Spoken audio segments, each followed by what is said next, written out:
Bom dia.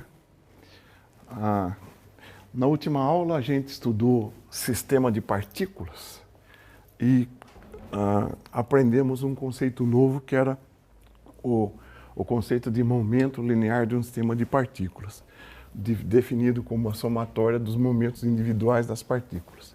Vimos também que esse momento linear total pode ser escrito como a massa total vezes a velocidade do centro de massa, e isso implica que no referencial de centro de massa o momento total é zero. Ainda apresentamos a segunda lei de Newton para um sistema de partículas, somatória das forças externas é a variação do momento linear total, e como consequência, se a soma das forças externas for nula, o momento linear total do sistema se conserva.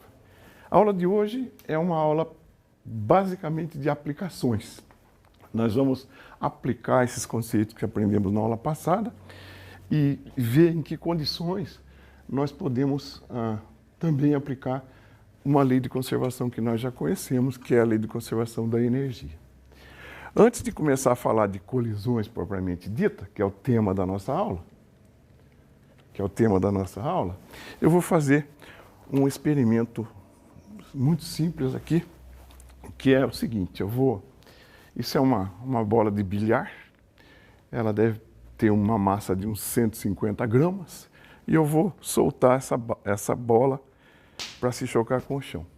Quando eu solto a bola, ela bate e volta, né? Ela não atinge exatamente a altura de onde ela foi solta, mas eu não erro muito se eu admitir que ela atinge essa altura para os propósitos que eu tenho. Uma conclusão desse experimento, que nós vamos ver agora, vai justificar uma propriedade que nós vamos usar para estabelecer a condição de conservação do momento numa colisão. Então, vamos imaginar que eu solto essa bola de uma altura mais ou menos 1,25 m para o chão. Se eu admito que ela atinge a altura de onde foi solta, a velocidade com que ela rebate no chão deve ser igual à velocidade com que ela atingiu o chão. Então a situação é assim.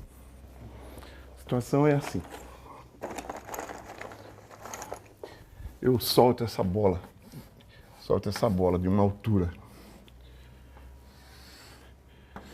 mais ou menos de 1,25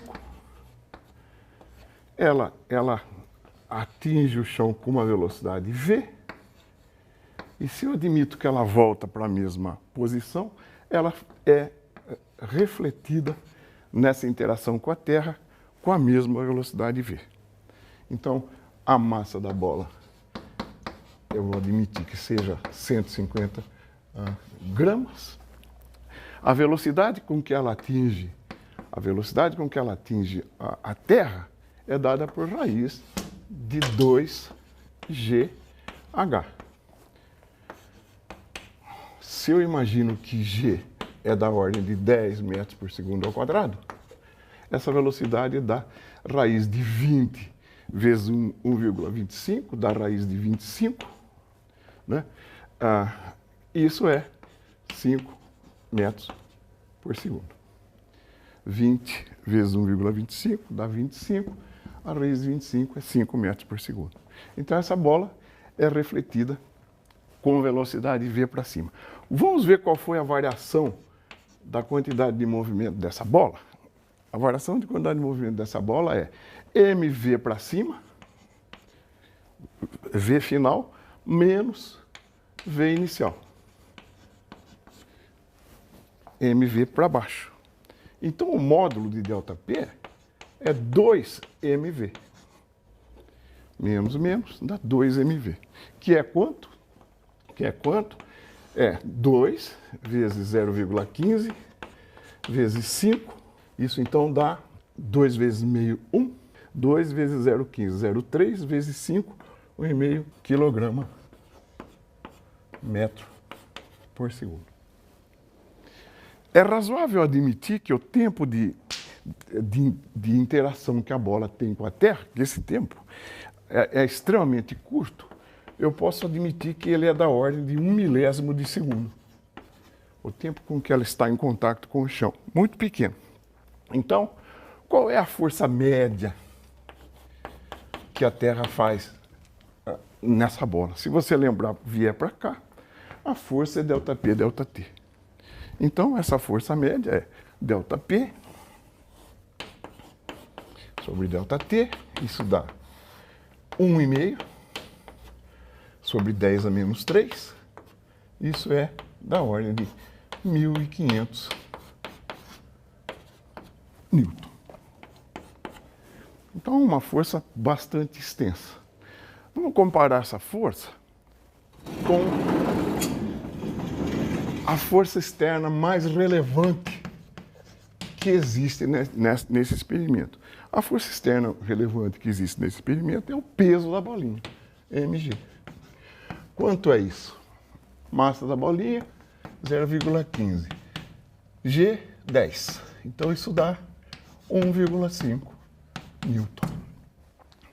Então você vê, né, o disparate entre as forças. A força de interação,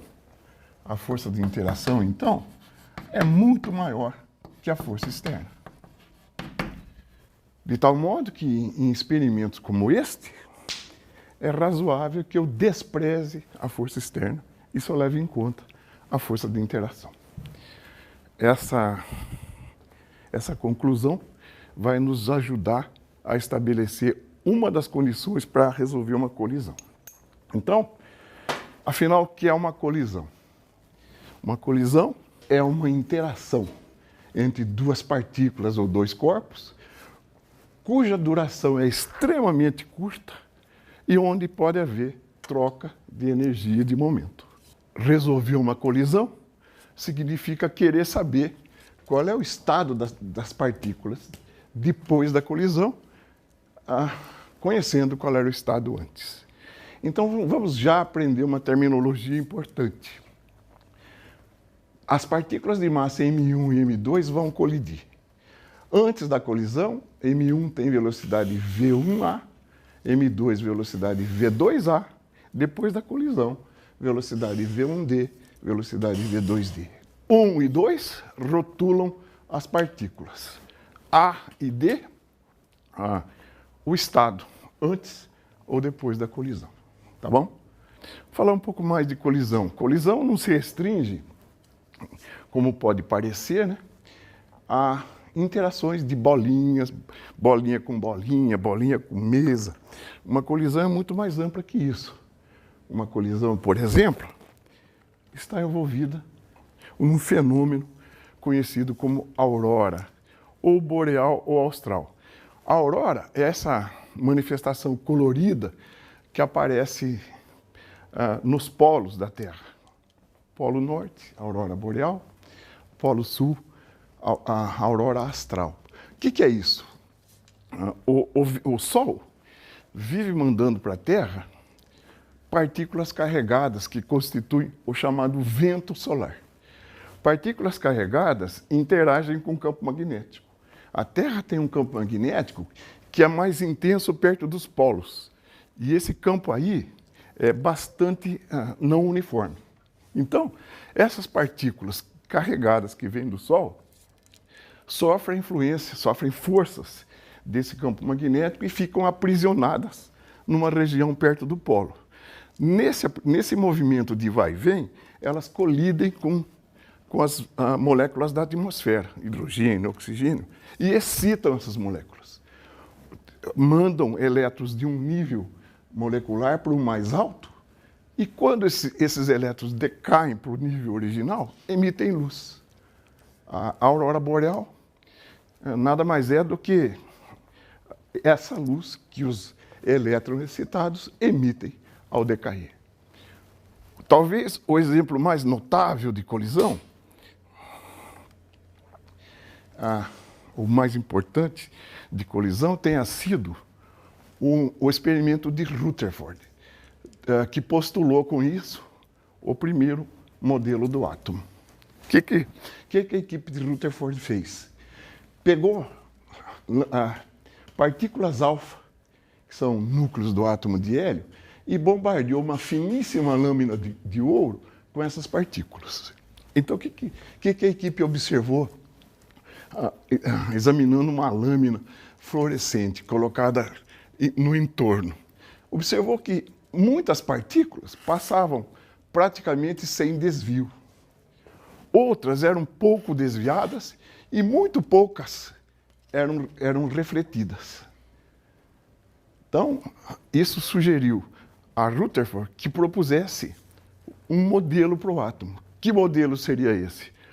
O átomo é composto por um núcleo maciço muito pequeno, carregado com carga positiva, porque repele partículas carregadas com carga positiva também, e uma nuvem eletrônica que o envolve.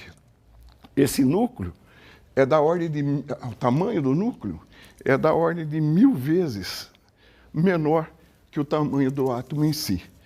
Esse modelo se contrapõe a um modelo anterior proposto por Thomson, que preconizava que o átomo era composto por uma geleia positiva, o núcleo, e que os elétrons estavam embebidos nele como se fossem passas num pudim. Nesse modelo, não poderia haver uma reflexão para trás. Então, esse modelo foi abandonado. Esse modelo do átomo prevalece até hoje, mas a sua estabilidade só foi discutida alguns anos depois por Bohr, que postulou que os elétrons da nuvem eletrônica ocupam níveis de energia bem determinados e que para promover um elétron de um nível para outro é necessário fornecer energia. Quando esses elétrons decaem, emitem luz. Então, colisão não se restringe a colisão de bolinha, ou de bolinha com bolinha, bolinha com mesa. Mas nós vamos estudar colisão do ponto de vista clássico. Então, uma colisão tem 3 características. Como são as forças de interação, o que dizer do momento linear e o que dizer da energia. Numa colisão, toda forma de energia está na forma de energia cinética, porque nos interessa saber o que acontece depois, se a gente conhece o sistema antes. A energia de interação só ocorre durante a colisão, que é um intervalo no qual nós não estamos interessados. Então, antes ou depois, toda energia está na forma de energia cinética. Uma partícula de massa M1 colidindo com uma partícula de massa M2. As forças de interação são essas. A força em 2 devido a 1, vou chamar de F2,1, e a força em 1 devido a 2, que eu vou chamar de F1,2. Essas duas forças, pela terceira lei de Newton, são opostas. Eu posso escrever que F1,2 igual a menos F2,1. Esse tipo de força é chamada força impulsiva, cujo comportamento é mais ou menos assim. Ela é uma força bastante intensa, muito intensa, mas localizada num curto intervalo de tempo. Aqui o T, aqui uma das forças. Essas forças individualmente podem mudar o momento linear das partículas. Essa força muda o momento daquela, vice-versa. Então, uma força assim é chamada uma força impulsiva. Aqui eu vou pegar o tempo inicial, aqui o tempo final da colisão. Esse intervalo ΔT é extremamente pequeno.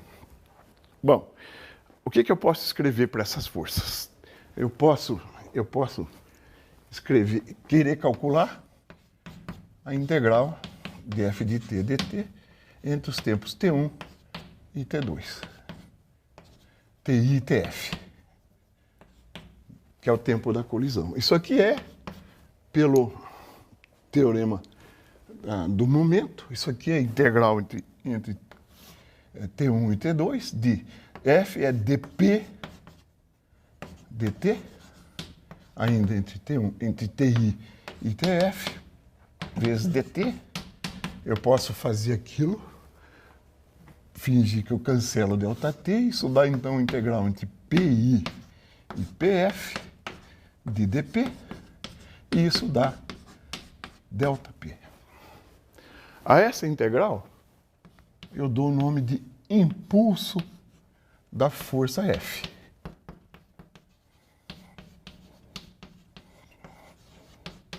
Então eu posso escrever que J igual a ΔP, ou, em palavras, o impulso de uma força que atua sobre uma partícula durante um intervalo de tempo mede a variação do momento linear dessa partícula nesse intervalo de tempo. Então está aqui, né? Variação linear do momento é o impulso da força que age sobre a partícula. Bom, em geral, uma colisão é, como nós dissemos, uma interação muito, muito breve. De modo que a gente não conhece em detalhe como é a força de interação. Na verdade, nem interessa saber, porque nós queremos observar o sistema depois, conhecido como era o sistema antes. Então, já que eu não conheço em detalhe o formato dessa força, eu posso pensar numa força média. Uma força média. O que é uma força média? Então eu tenho aqui aquela força impulsiva que nós já desenhamos ali. Uma força impulsiva assim, né? Quanto tempo aqui? F. Essa integral, a integral de F de t dt, é a área sobre a curva. É essa área aqui, sobre a curva entre os instantes TI e TF, cujo intervalo eu chamei de ΔT. Por definição, a força média é a integral da força F de t dt dividido pelo intervalo ΔT. Portanto, desenho um F médio aqui, cuja área amarela é igual à área rosa. Você vê que isso está razoável, esse pedacinho aqui, de certo modo, compensa esse pedacinho compensa esse. Então, a área da curva amarela, que é F médio ΔT, é igual à área da força original, cujo comportamento rigoroso eu não conheço. Portanto, J, né? J, que é ΔP, vale, isso é J, vale F médio ΔT. Portanto, F médio, a força média que atua sobre a partícula, é ΔP sobre ΔT. Esse é o resultado ao qual eu queria chegar. Mesmo que eu não conheça a força minuciosamente, eu posso definir uma força média que verifica essa situação aqui. Fazer uma aplicação imediata disso. A situação é uma bola de bilhar atinge uma outra, né? Então, ao ser atingida pela bola branca, a bola de bilhar de massa 300 gramas adquire uma velocidade de 1 metro por segundo, né? Como é que a gente estima a força média que a bola branca fez na outra? Então, um exemplo. Se M é 300 gramas e ela adquiriu uma velocidade de 1 metro por segundo, a variação de quantidade de movimento que essa bola experimentou é m ΔV. Ela estava em repouso. Isso dá simplesmente 0,3 vezes 1, que é 0,3 quilograma metro por segundo.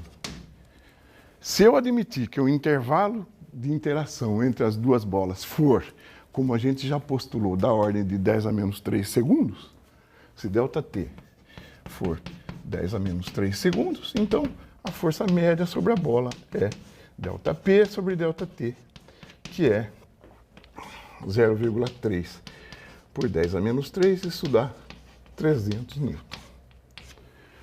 Mais uma vez, 300 newton, que é a força de interação, é muito maior que o peso da bolinha de bilhar, que é 300 newton, é muito maior que 3 newtons, que é o peso da bola de bilhar. Então chegou a hora de usar, né, essa constatação ao falar de momento linear do sistema durante uma colisão. Momento linear, então. Ora, já que, então, durante uma colisão eu posso desprezar a ação de forças externas, eu venho por essa lei de conservação aqui e vejo que se não houver força externa sobre o sistema, a quantidade de movimento do sistema se conserva. Ou seja, imediatamente após a colisão, o momento total do sistema que colide é igual ao momento do sistema imediatamente antes da colisão. Na verdade, isso também se conserva durante a colisão. Mas aí, como eu já falei, o que acontece durante a colisão, em geral, não é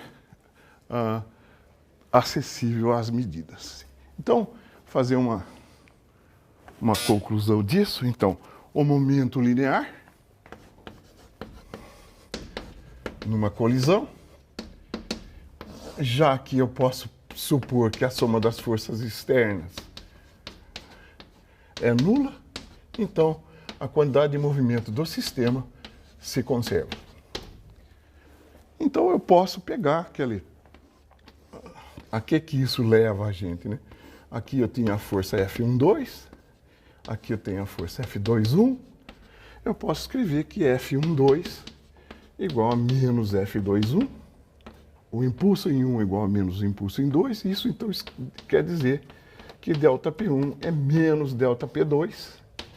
E o que é ΔP1? ΔP1 é P1 depois menos P1 antes, variação do momento, depois menos antes, isso é igual a menos variação 2 depois menos 2 antes. E eu posso juntar essas coisas, né?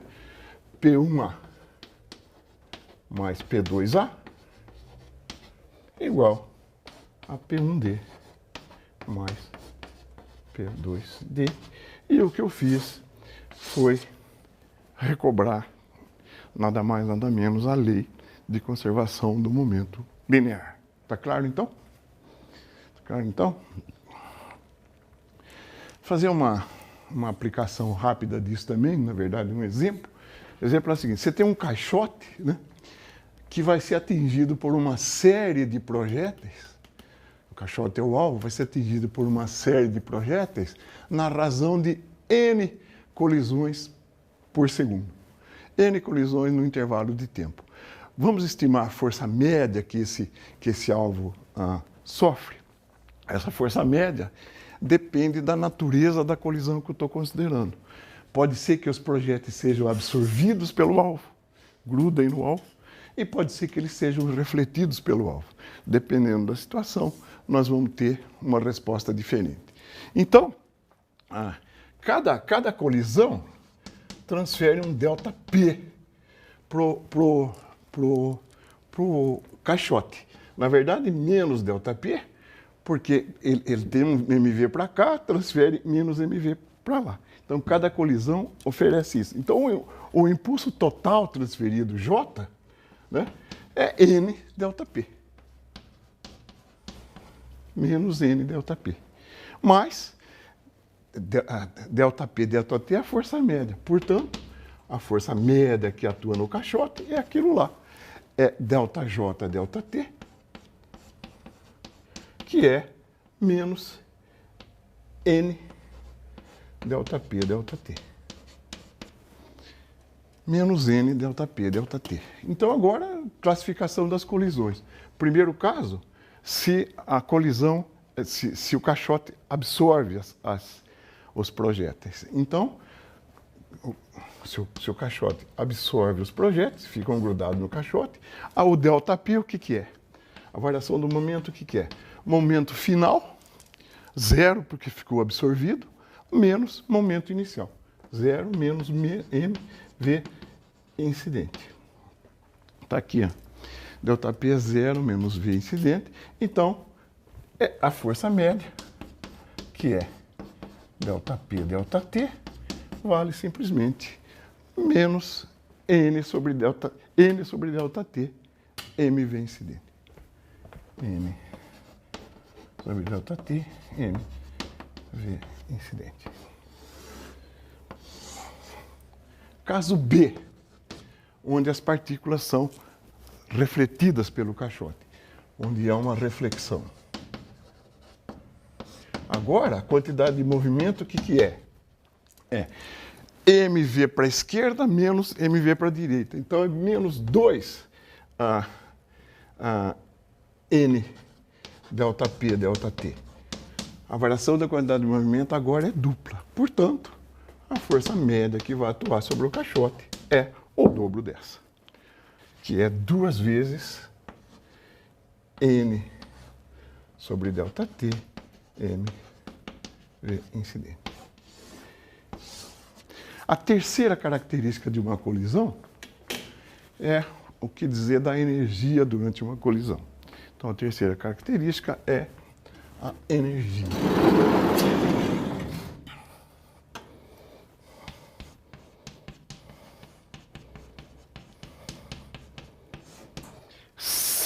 Se eu imaginar numa colisão a energia como um todo, a gente sabe da lei de conservação universal é que a energia não pode nem ser criada nem desaparecer. Então, se você considerar a energia em todas as suas formas durante uma colisão, ela é conservada. Mas o que dizer da energia cinética? A hora que duas partículas colidem, por exemplo, se uma delas se deformar, como é a imensa maioria dos casos, parte da energia cinética inicial é convertida em energia potencial de deformação. Então, nem sempre a energia cinética de um sistema de partículas se conserva. Quando o sistema é tal que conserva a energia cinética, ou seja, que a energia cinética é recuperada após a colisão, tal colisão é chamada de colisão elástica. Em qualquer outro caso, a colisão é inelástica. Então, se conservar a energia cinética, a colisão é chamada elástica. Se não conservar a energia cinética, a colisão é chamada inelástica. Então, qualquer colisão que não conserve energia cinética é chamada colisão inelástica. Existe também um tipo de colisão chamada colisão superelástica, que eu vou comentar rapidamente aqui. Então, vamos comparar a energia cinética depois da colisão com a energia cinética antes da colisão. Então, eu posso escrever que a energia cinética depois é a energia cinética antes, mais um fator Q, um fator qualificativo, que eu podia chamar de fator de qualidade da colisão. Então, se Q for igual a zero, KD igual a KA, conservou a energia cinética. A colisão é elástica. Se Q for menor que zero, a energia cinética depois é menor que a energia cinética antes. A colisão é inelástica. E pode acontecer um caso em que Q é maior que zero. Se isso acontecer, a energia depois é maior que a energia inicial. Então, aqui a colisão é chamada superelástica. Quer um exemplo disso? Suponha que uma bomba, originalmente em repouso, uma bomba. Então, inicialmente ela tem energia cinética igual a zero, está em repouso, e ela explode em múltiplos fragmentos. Como cada fragmento contém massa e velocidade, a energia cinética depois é diferente de zero, é positiva. Portanto, essa colisão é um exemplo de colisão superelástica. Um outro exemplo, dois carrinhos comprimindo uma mola, dois carrinhos de massa M1 e M2 comprimindo uma mola, presos por um fio. Então, essa mola está comprimida, os dois carrinhos comprimindo a mola, presos por um fio, e o sistema inicialmente está parado, ou seja, a energia cinética é zero. Aí a gente vem e corta o fio. A hora que eu corto o fio, cada carrinho adquire uma velocidade. Portanto, o sistema adquire energia cinética. Portanto, a energia cinética depois é positiva. Então, esse é outro exemplo de colisão superelástica. Nós vamos separar cada caso, estudar colisões elásticas e colisões inelásticas. Então, colisões elásticas unidimensionais. E aqui vamos de novo retomar a nomenclatura. Partícula M1, V1A, partícula M2, V2A vão colidir. Resolver esse sistema significa o quê? Calcular V1D e V2D. Para isso, nós vamos aplicar leis de conservação. Como eu disse, a aula é uma aula de aplicação. Se a colisão é elástica, além de momento que se conserva em toda a colisão, conserva-se também a energia. Então, nós vamos escrever as equações de conservação de momento e energia para resolver o problema. Colisões elásticas unidimensionais.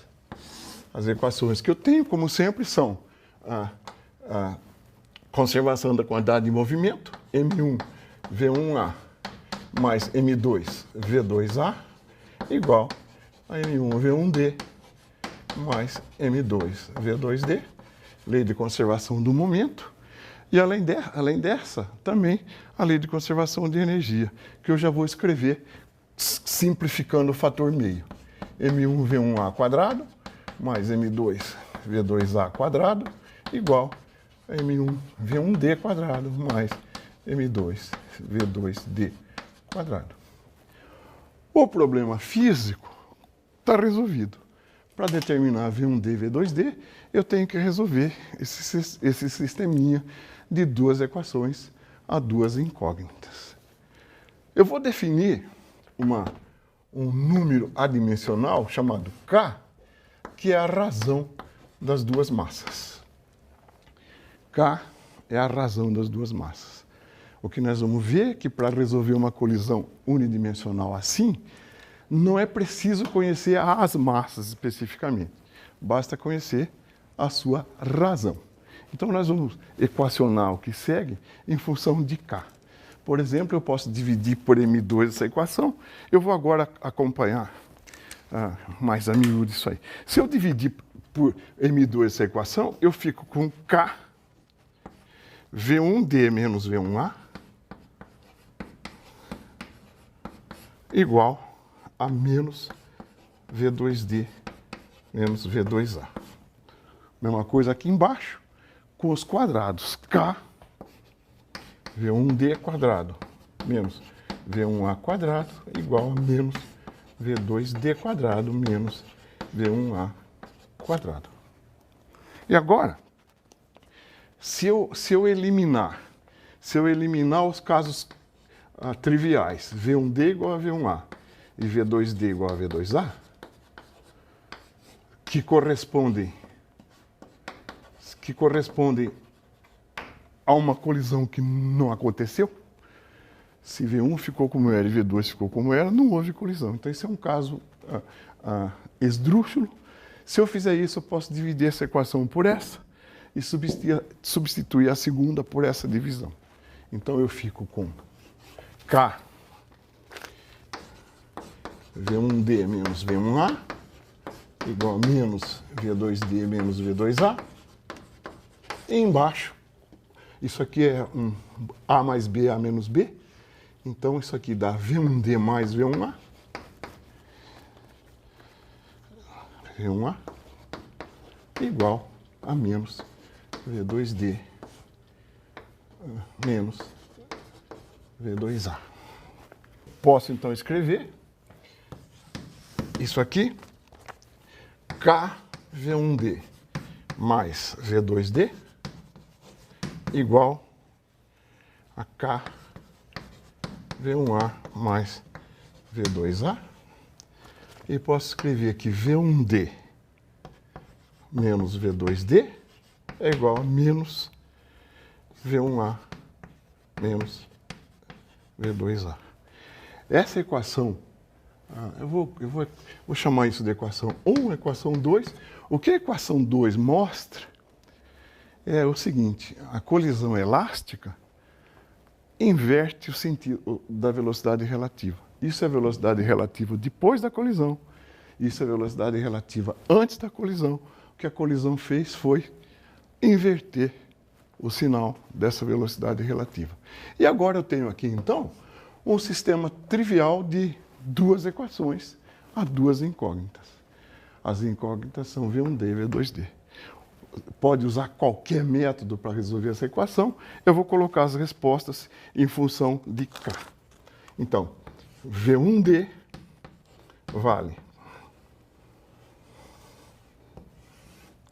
K menos 1 V1A mais 2V2A sobre K mais 1. E V2D vale 2K V1A menos K menos 1 V2A sobre K mais 1. E o sistema está resolvido em termos de K. Como eu disse, basta conhecer essa razão para resolver o sistema. Mas eu vou recobrar as soluções, para ficar mais fácil a análise, eu vou recobrar as soluções em termos das massas que nós temos, M1 e M2. A solução fica assim, então. Em termos de M1 e M2, de novo, né? As soluções ficam V1D igual a M1 menos M2 sobre M1 mais M2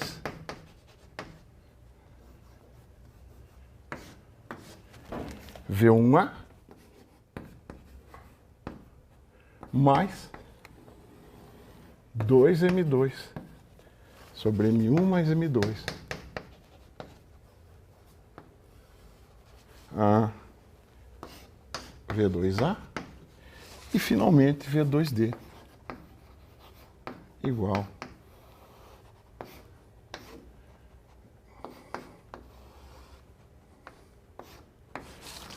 2M1 sobre M1 mais M2 V1A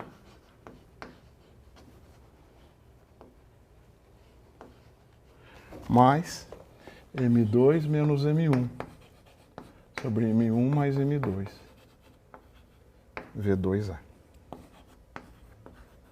Esse conjunto de equações, então, resolve o problema da colisão. Nós vamos pegar esse sistema de equação e aplicá-lo para alguns casos particulares. Então, estão aí as soluções, né, em termos das massas propriamente ditas. E vamos pegar esse sistema, esse conjunto de soluções aí, e aplicá-los para casos especiais. O primeiro caso especial é o que acontece com uma colisão entre duas partículas que têm mesma massa. Uma colisão elástica entre duas partículas que têm mesma massa. M1 igual a M2. Então eu venho para cá, ó. Se M1 for igual a M2, esses dois termos vão embora. Primeiro caso, M1 igual a M2.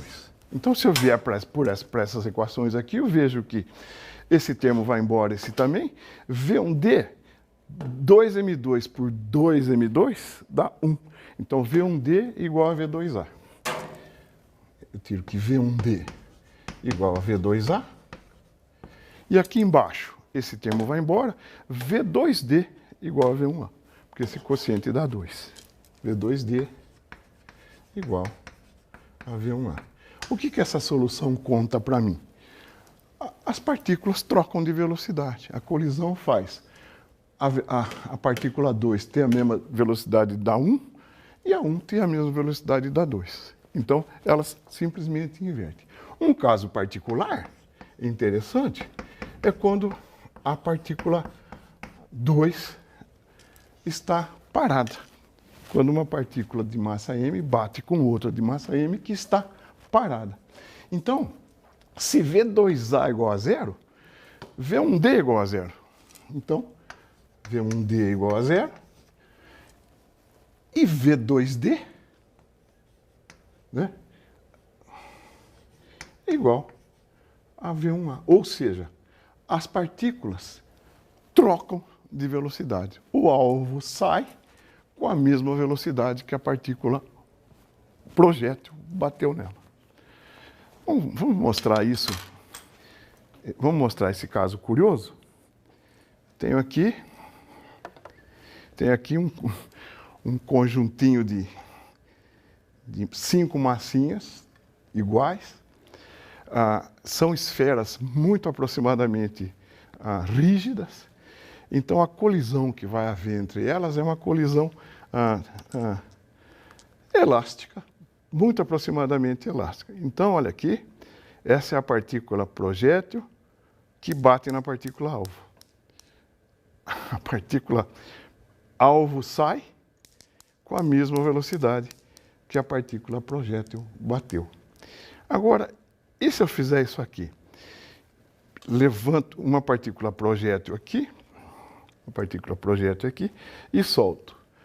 Quantas bolinhas vão sair do lado esquerdo? Uma bolinha. Vamos entender isso? Quando essa partícula projétil atingiu a segunda bolinha, ela transferiu para ela sua energia e seu momento.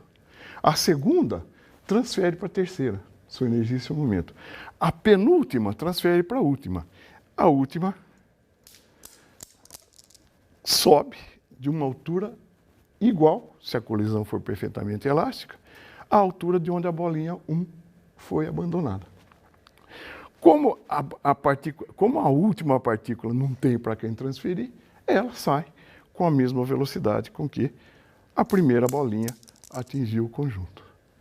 Se eu soltar 2 bolinhas, quantas vão levantar? 2. Se assim não fosse, não haveria conservação de energia. Se eu soltar 3, quantas vão levantar? Viram?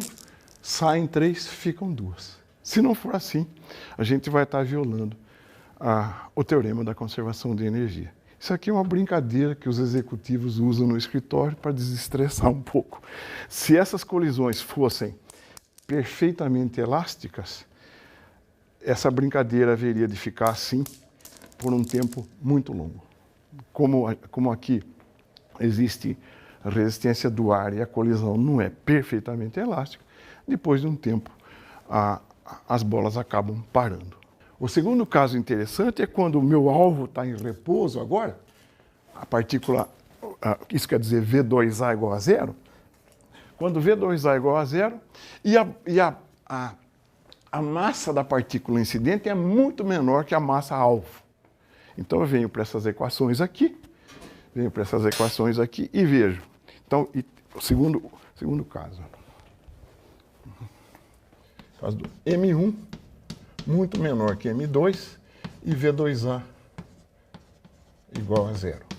Quando isso acontece, se V2A igual a zero, esses termos não existem na solução.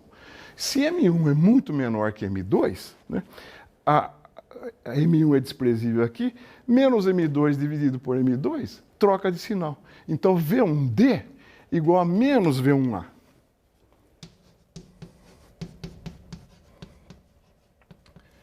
Isso quer dizer, a partícula 1 volta com a mesma velocidade com que incidiu. E a partícula 2, V2D, é a 2M1 dividido por M1 mais M2, se M1 for muito pequeno, dá uma velocidade muito menor do que a incidente. Isso aqui significa que a partícula-alvo que foi atingida por uma massinha muito menor praticamente não sentiu a colisão. Vamos ver isso? Vamos ver isso? Isso está aqui. Né? Uma bola de bilhar. Deve pesar, como a gente viu no exercício, uns 300 gramas. E uma bola de ping-pong, que talvez pese 1 ou 2 gramas. É a situação, então, onde o projétil tem massa muito menor que a partícula-alvo. Quando eu bato, a partícula-alvo nem dá bola. E a partícula incidente volta com a mesma velocidade. Certo? A partícula-alvo praticamente permanece parada. Ela adquire uma velocidade muito, muito pequena comparada com a velocidade dessa. Está faltando estudar um caso. O caso que está faltando estudar é quando o alvo tem massa muito menor que a partícula incidente. O caso 3 é agora a partícula de massa M1 muito maior que a de massa M2. Como é que nós vamos achar V1D e V2D? Então, se você vier para essas expressões aqui, o caso em que M1 agora é muito maior que M2, né? e com o alvo em repouso, então é uma bola muito, muito pesada atingindo uma bola branca. Se M1, isso não existe, como nós dissemos, se M1 é muito maior que M2, dá V1A. Então V1D igual a V1A. Esse quociente aqui dá 1, né? Ou seja, a partícula projétil continua com a mesma velocidade com que chegou. E a partícula alvo, se M1 é muito maior que M2, isso aqui dá 2V1A. Né? Se despreza M2 aqui, esse quociente dá 2. Então V2D é muito próximo de V1A. Então, isso é uma coisa bastante não intuitiva. O fato de que a partícula alvo sai com o dobro da velocidade com que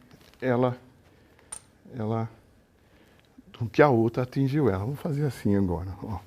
Então, é o caso em que a partícula projétil tem uma massa muito maior que a partícula alvo. Olha aqui. Você vê que essa aqui praticamente não sente a colisão. Ela continua fazendo esse movimento. E, assim, a olho nu é difícil quantificar. Mas a velocidade com que a bolinha branca sai para a esquerda é aproximadamente o dobro da velocidade com que a bola vermelha a atingiu. Então, acho que essa primeira parte a gente encerra aqui, não antes sem fazer um comentário. Um comentário que ajuda a memorizar ou a resolver um problema de colisões unidimensionais. Essa aqui é a solução geral. Essa aqui é a solução geral para V1A e V2A diferentes de zero. A gente particularizou coisas em repouso, mas essa é a situação geral. Tem uma coisa, se o alvo está em repouso, esse segundo termo não existe. E é muito mais fácil resolver uma colisão, resolver essas equações, quando V2A é igual a zero. Muito mais simples resolver essas equações. Se você fizesse isso, você obteria as equações V1D e V2D que estão aqui do lado esquerdo, só a primeira parte. Agora, isso é um caso particular. Como é que você poderia usar essa informação para obter a solução geral?